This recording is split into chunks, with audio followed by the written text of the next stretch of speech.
Jai Mata Di. Today's video is all about some important information, that is previews on the topic molecular basis of inheritance. Let's start. The first question is given below are two statements. Statement first is in prokaryotes the positively charged DNA is held with some negatively charged protein in a region called nucleoid. The second statement is in eukaryotes, the negatively charged DNA is wrapped around the positively charged histone octamer to form nucleosome. The first statement is 100% wrong because यहाँ पे आपका जो DNA है, DNA को positively charge बता दे, और हम सभी जानते हैं कि DNA चाहे वो प्रोकैरियोट का हो या यूकैरियोट का हो, वो नेगेटिव ही होता है, पॉजिटिव नहीं होता है ना. तो फर्स्ट स्टेटमेंट आपका रॉन्ग हो गया and second statement is correct. Next question is read the following statement and choice the set of correct statement. आपको कुछ स्टेटमेंट दिए हुए हैं और इन स्टेटमेंट में से जो करेक्ट ऑप्शंस हैं उनको आपको चॉइस करना है. जैसे कि स्टेटमेंट फर्स्ट क्या है, eukaryotes is loosely packed chromatin. ठीक है, जो यू क्रोमेटिन होता है वो लूजली पैक्ड क्रोमेटिन होता है, ये बिल्कुल बात सही है. हेटेरोक्रोमेटिन जो है वो ट्रांसक्रिप्शनली एक्टिव है, ये बात बिल्कुल गलत है क्योंकि ये बहुत टाइटली पैक्ड होता है, तो इसलिए ये ट्रांसक्रिप्शनली इनएक्टिव होता है. नेक्स्ट स्टेटमेंट है histone octamer is wrapped by negatively charge DNA in nucleosome. तो ये स्टेटमेंट भी बिल्कुल सही है. हिस्टोन रिच होते हैं लाइसिन अर्जिन बेसिक प्रोटीन में, ये भी करेक्ट है.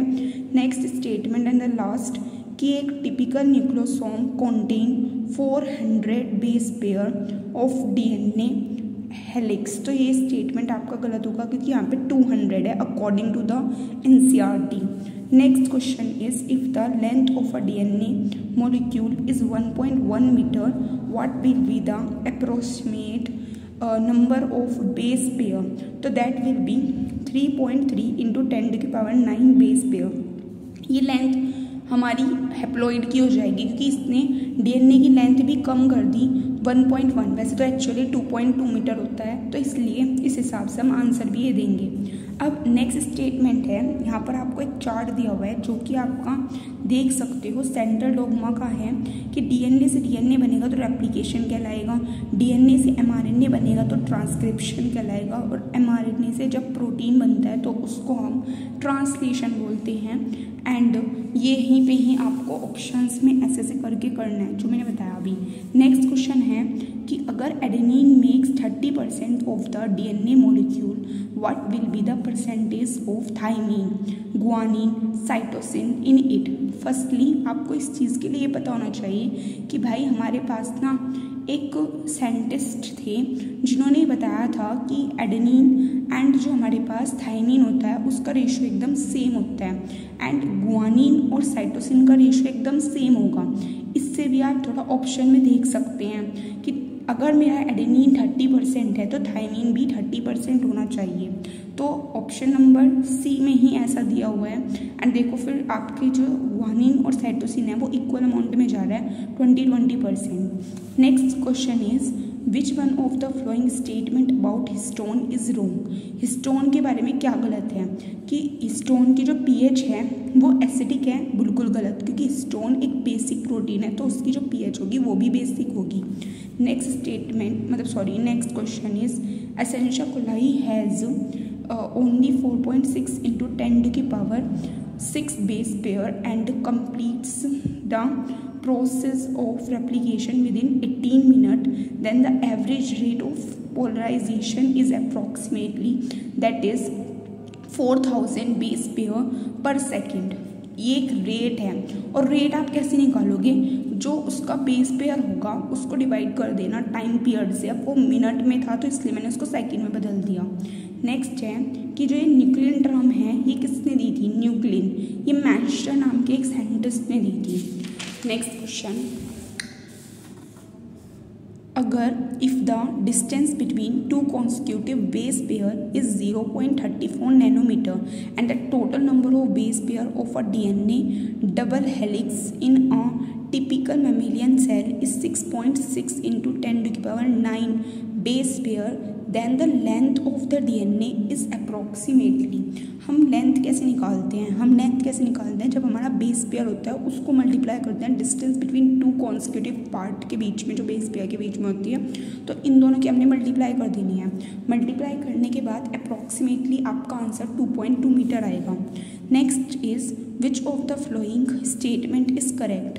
Adenine pair with thymine through 1 hydrogen bond.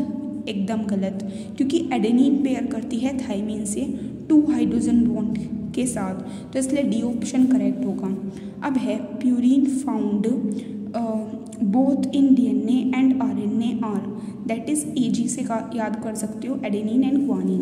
Next question is DNA fragments are, तो इसमें सिंपल से पूछ लो क्या डीएनए का फ्रेगमेंट कैसा होता है? क्या वो न्यूट्रल होता है? नहीं, ये एक नेगेटिवली चार्ज थिंग है। Next is the association of histone H1 with a nucleosome indicate, ये क्या चीज़ इंडिकेट कर रहा है? तो इंडिकेट कर रहा है कि जो डीएनए है वो कंडेंस हो रहा है क्रोमेटिन फाइबर्स में। बेसिकली क्या होता है ना, डीएनए बहुत ज़्यादा 2.2 मीटर लंबा है, तो हमारी न्यूक्लियस के अंदर वो कैसे रहे? न्यूक्लियस का डायमीटर 10⁻⁻15 मीटर में होता है, तो इसलिए हम उसको कंडेंस करना पड़ता है। पहले हम उसको क्रोमेटिन के फॉर्म में, एक नॉर्मल सेल के फॉर्म में, वो क्रोमेटिन के फॉर्म में रहता है, और कंडेंस करते हैं for chromosome. At the time of division of the cell हम उसको क्रोमोसोम तक लेके जाते हैं।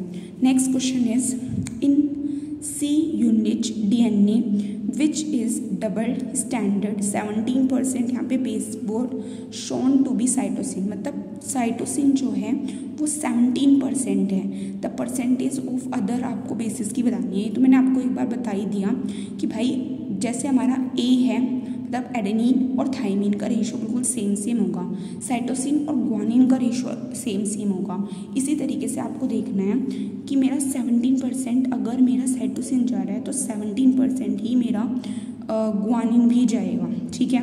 और यहाँ पे इसने एंटी मतलब दूसरे बेसिस पेयर के नाम जो हैं वो अलग दे दिए, है ना, N और T बोल दिया, ठीक है। वैसे यहाँ पे A और T होना चाहिए था। अब देखते हैं इसने बुक ने किया है क्या है ये। अब नेक्स्ट है which one of the following is not applicable to RNA. RNA में चार्गोफ रूल नहीं लगता, मैं बता रही थी ना, ये चार्गोफ रूल ही होता है जो बताता है कि परसेंटेज सेम होनी चाहिए, कि हमारे प्यूरिन और जो पैराडीन होती हैं उनकी परसेंटेज सेम चलनी चाहिए। अभी चार्गोफ रूल ही था, तो चार्गोफ रूल किसके साथ लगता है? डबल स्टैंडर्ड डीएनए के साथ, जबकि आरएनए मोस्टली टाइम पे सिंगल ही देखने को मिलता है, इसलिए यहाँ पे चार्गोफ रूल नहीं एप्लीकेबल हो सकता। Identify the correct order of organization of genetic material from the largest to the smallest. तो आप देख सकते हैं सबसे पहले जीनोम आ गया, फिर क्रोमोसोम, फिर जीन एंड फिर हमारा न्यूक्लियोटाइड आ गया, ठीक है। नेक्स्ट आपका कि आपको फिर से ही क्वेश्चन आ गया, ठीक है। नेक्स्ट क्वेश्चन इज कि what are the structure called the given an appearance, जिसको बीड्स ऑन स्ट्रिंग बोलते हैं। तो ये बीड्स ऑन स्ट्रिंग किसको कहते हैं? न्यूक्लियोसोम्स को कहते हैं। विच one of the flowing does not flow the central dogma, कौन नहीं फॉलो करता? HIV नहीं वायरस फ्लो करता सेंट्रल डोगमा को। अब क्योंकि वो क्या करता है, रेट्रो, मतलब वो उसका ना आरएनए है उसके पास, HIV के पास, तो वो रिवर्स ट्रांसक्रिप्शन करेगा, तो थोड़ा सा वहाँ पे चेंजेस आपको देखने को मिलेंगे। अब यार हमारा नेक्स्ट क्वेश्चन है कि the 3:5 phosphodiester linkage inside a polynucleotide chain serves to join, तो किस चीज़ को ज्वाइन करता है? एक न्यूक्लियोसाइड, एक जो न्यूक्लियोटाइड है विद अनदर न्यूक्लियोटाइड, ठीक है, एक न्यूक्लियोटाइड दूसरे न्यूक्लियोटाइड के साथ जुड़ता है, इसको ही हम इसका लिंकेज बोलते हैं। नेक्स्ट क्वेश्चन है कि DNA molecule, in a DNA molecule there are 2 strand, ठीक है, जो एक एंटी पैरेलल होते हैं, एक 3:5 और दूसरा हमारा 5:3।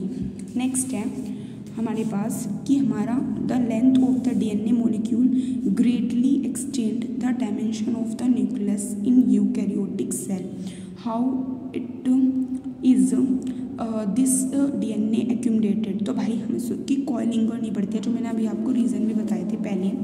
नेक्स्ट है कि हमारे पास जो the 2 polynucleotide chain in DNA are anti-parallel अब नेक्स्ट क्वेश्चन है 1 turn of the helix in a B form DNA is approximately 3.4 nanometre. Next is antiparallel strand of a DNA molecule means that कि जो phosphate का group है at the start of 2 DNA stranded are in opposite position. Next is which one of the following makes use of RNA template to synthesise DNA, that is reverse transcription. ठीक है ना, reverse करनी पड़ेगी हमें transcription को। अब विच one of the flowing hydrolyse internal phosphodiester bond in a polynucleotide chain, तो that is endonucleases. If the DNA percentage, वही वाला क्वेश्चन है, मैं इसलिए नहीं करा रही। अब है नेक्स्ट आपको वन ऑफ द सिमिलैरिटी आपको डीएनए और आरएनए के बीच में बतानी है कि ये हमारे न्यूक्लियोटाइड के पॉलीमर होते हैं। नेक्स्ट है हमारा इफ द डीएनए है ना, DNA when AGCT occur their association is as per which one of the following pair, इनमें से पेयर बताना था तो उल्टा करना पड़ेगा TCGA।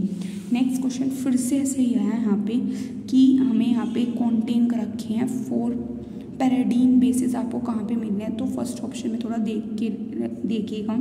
अब आउट ऑफ द कि A double with T, G triple with C, pairing base of DNA में exist in alternate valency state owing to argument called, इसको हम बोलते हैं टोटोमेराइजेशन म्यूटेशन। नेक्स्ट है आपका कि a DNA with unequal nitrogenous base would most probably be single stranded, क्योंकि अगर डबल होता तो डबल में वो अनइक्वल हो ही नहीं सकता, क्योंकि 4 का रूल भी कहता है ना। In RNA thymine is replaced by uracil. ठीक है, फिर एक न्यूक्लियोटाइड इज फॉर्म्ड कैसे बनेगा भाई, देख सबसे पहले मुझे क्या चाहिए, मुझे एक शुगर चाहिए और मुझे एक नाइट्रोजन बेस चाहिए, तो मेरा बन गया न्यूक्लियोसाइड। अगर मैं वहाँ पे फॉस्फेट जोड़ देती हूँ तो मेरा बन गया न्यूक्लियोटाइड। अब नेक्स्ट क्वेश्चन है कि अगर मेरे पास 120 एडेनिन है, 120 साइटोसिन है, तो टोटल नंबर ऑफ मेरे न्यूक्लियोटाइड्स कितने प्रेजेंट होंगे, तो 120 अगर मेरा एडेनिन आया तो 120 ही मेरा क्या आने वाला है, थाइमीन आने वाला है, और 120 ही मेरा ग्वानिन आने वाला है, तो 4 × 120 करके 480 आ गया। नेक्स्ट है एक octamer with 4 histone complexed with DNA form nucleosome. Next है मेरे पास अनइक्वल प्रूवल है ना, जो अनइक्वल प्रूवल थी DNA is a genetic material was first proposed by, वो आपके कौन थे, एल्फ्रेड हर्शे एंड चेज। ठीक है, नेक्स्ट है कि RNA mutate at a faster rate, तो भाई ये बिल्कुल करेक्ट है, क्योंकि virus having RNA genome and shorter life span mutate and evolve faster, ये भी बिल्कुल करेक्ट है, तो दोनों स्टेटमेंट यहाँ पे करेक्ट है। थैंक यू एंड सॉरी अगर मेरी थोड़ी सी कम्युनिकेशन स्किल या फिर मैं थोड़ी मिस्टेक कर रही हूँ। Subscribe my channel and like.